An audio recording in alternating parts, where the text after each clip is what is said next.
Fazendo mais uma leitura super bacana aqui de um texto agora da minha conterrânea lá da Ilha dos Santos Inocentes, é a Madeline Alves, e o conto se chama A Casa do Matriarcado. Faz tempo que eu estou para ler esse texto aqui no canal. Vamos ver se vai dar certo. Vamos lá.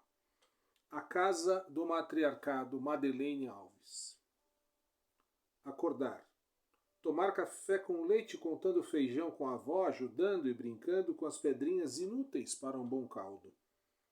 Descer, tentar andar de bicicleta, cair e cuidar do boldo na plantação de fundo de garagem da tia-avó. Talvez nada me lembre mais a infância com um arrepio do que a textura do boldo. Voltar com a bicicleta para o apartamento, virar ao contrário e dirigir as rodas como se andasse de carro. A luz pifa e a tia mais nova troca a lâmpada.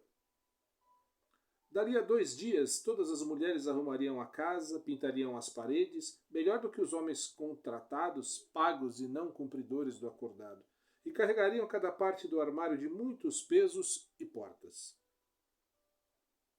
Onde eu acharia os brinquedos escondidos ou guardados por esquecimento ou zelo? Sei lá. Lembro do quebra-cabeça da Turma da Mônica que eu sempre tentei montar, mas no qual faltavam 2 peças. Éramos em 6 mulheres, 2 idosas, 2 minhas mães e uma tia. E eu, a criança. Fazíamos tudo e cada uma em sua função. Uma saía de casa para garantir o sustento e as aparências. Outra consertava inúmeras coisas, do interno ao externo.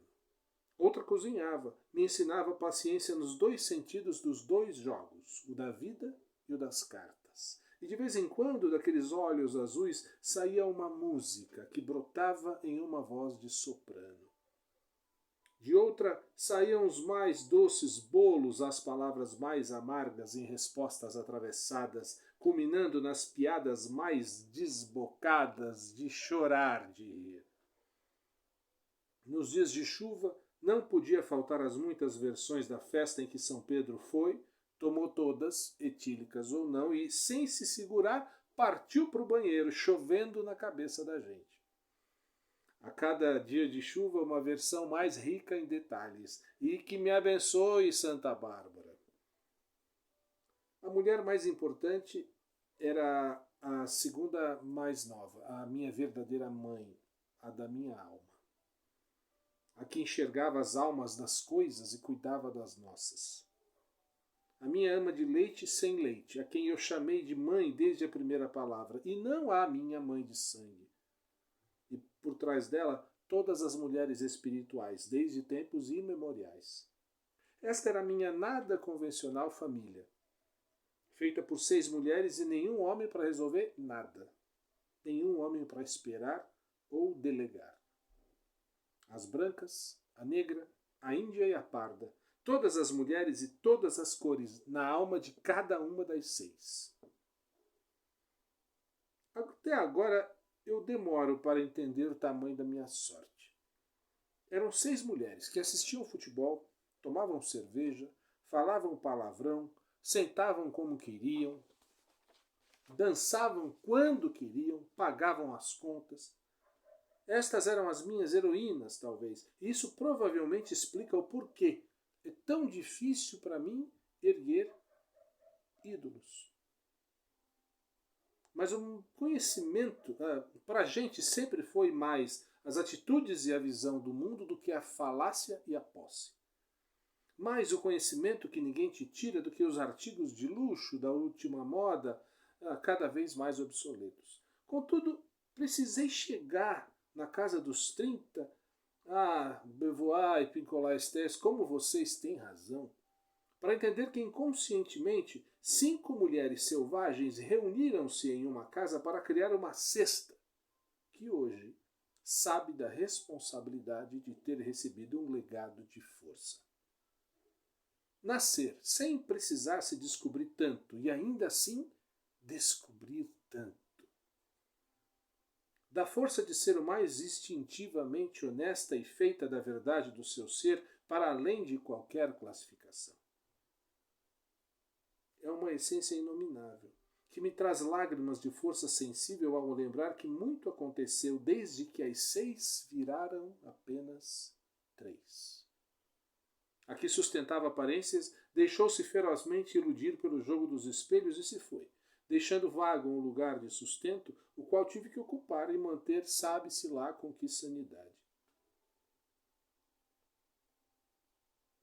As 2 mais idosas hoje são mulheres espirituais, e talvez me estejam abraçando em sonhos, como os que às vezes tenho com uma delas, arrumando as cobertas. E outra que me pergunta, olhando nos olhos, que eu estou sobrecarregada, né, minha querida?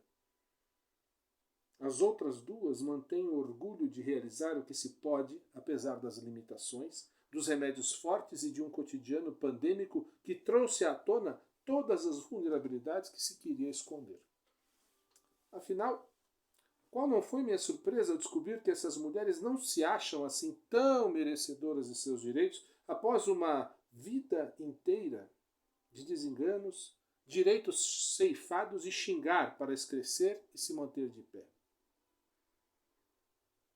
Leitores, agora entende. Abri uma fresta da janela da minha alma para que entendam que toda discussão sobre o tema da mulher sempre será raso para alguém que vê e vive no coração selvagem do feminino como eu.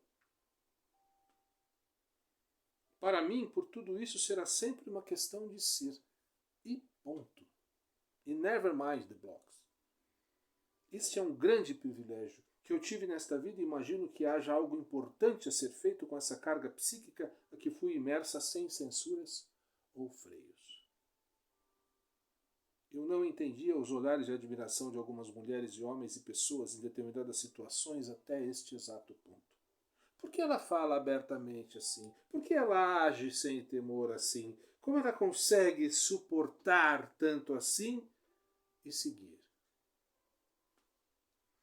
Uma possível resposta seja de que eu vim da casa do matriarcado.